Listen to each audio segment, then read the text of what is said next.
अमेरिकी राष्ट्रपति Donald Trump ने ट्रुथ सोशल पर जो ताजा पोस्ट किया है उसमें कहा गया कि चीन बहुत खुश है कि मैं होर्मुज स्ट्रेट को हमेशा के लिए खोल रहा हूं, मैं दुनिया के लिए कर रहा हूं, लेकिन शर्त एक रखी है कि चीन ईरान को हथियार ना भेजने पर सहमत हो गया है।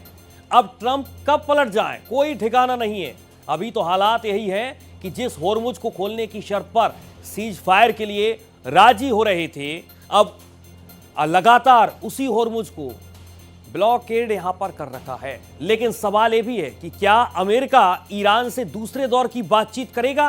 बेहद महत्वपूर्ण सवाल है। एमरिज्ड यूरेनियम पर दोनों के बीच आखिरकार क्या समझौता होगा, सवाल यह भी है। इस रिपोर्ट को आप देखिए और समझिए।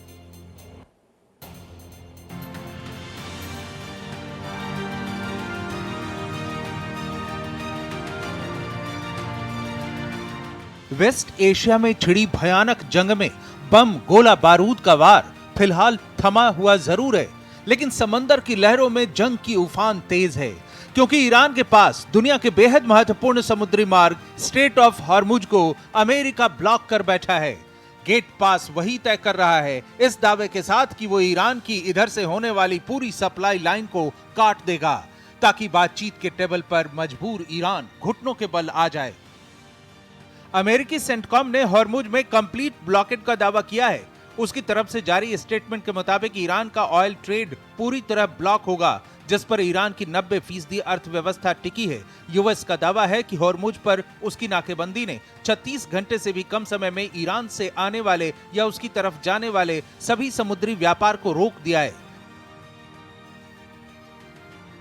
CENTCOM commander admiral Brad Cooper ने एक्स हैंडल पर लिखा है, ईरानी बंदरगाहों पर ब्लॉकेड पूरी तरह से लागू कर दिया गया है, क्योंकि यूएस सेना मिडिल ईस्ट में समुद्री बढ़त बनाए हुए है। अनुमान है कि ईरान की 90% इकोनॉमी समुद्र के रास्ते इंटरनेशनल व्यापार से चलती है। ब्लॉकेड लागू होने के 36 घंटे से भी कम समय में यूएस सेना ने समुद्र के रास्ते ईरान से आने जाने वाले आर्थिक व्यापार को पूरी तरह से रोक दिया है।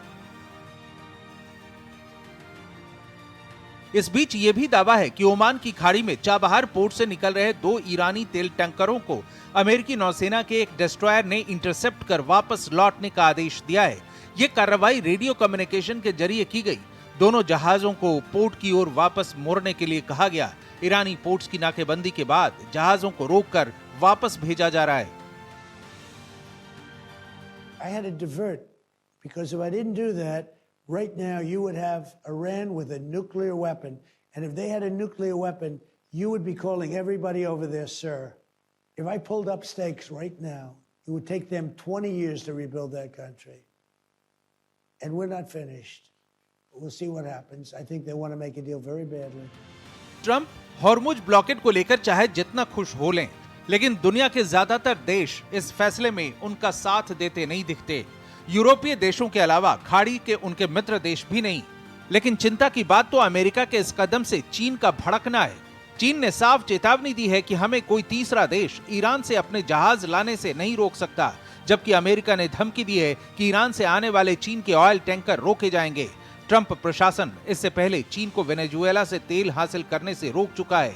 अब एक तरफ चीनी रक्षा मंत्री ने अमेरिका को उसके जहाजों से दूर रहने की चेतावनी दी है, तो ट्रंप के वित्त मंत्री ने कहा है कि चीन अब ईरानी तेल को भूल जाए।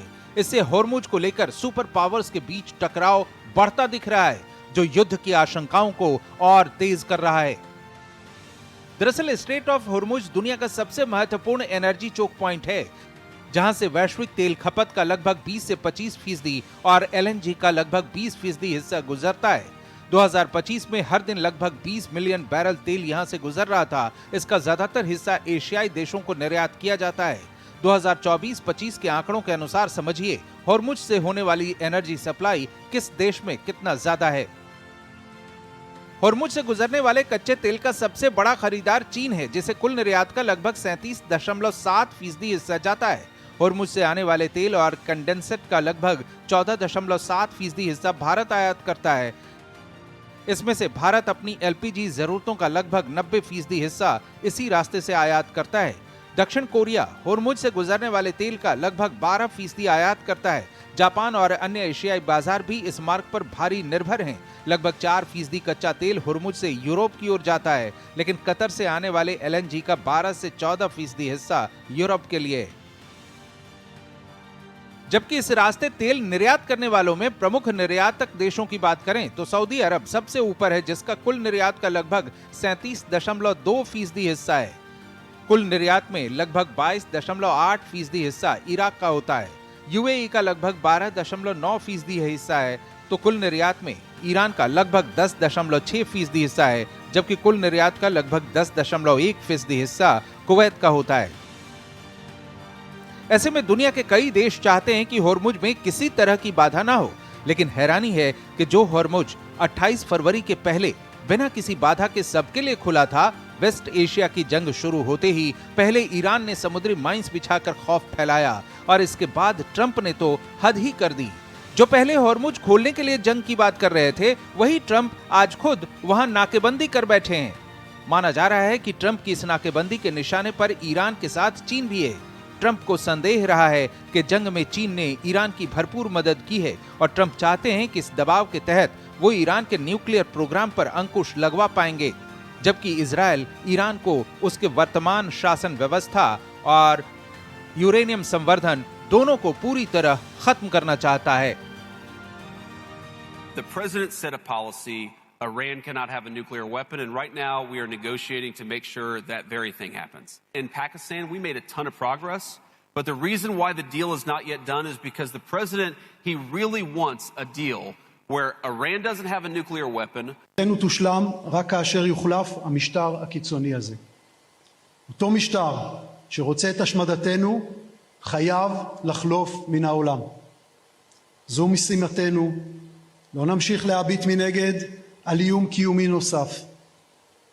מתוך ציווי ברור, לעולם לא עוד.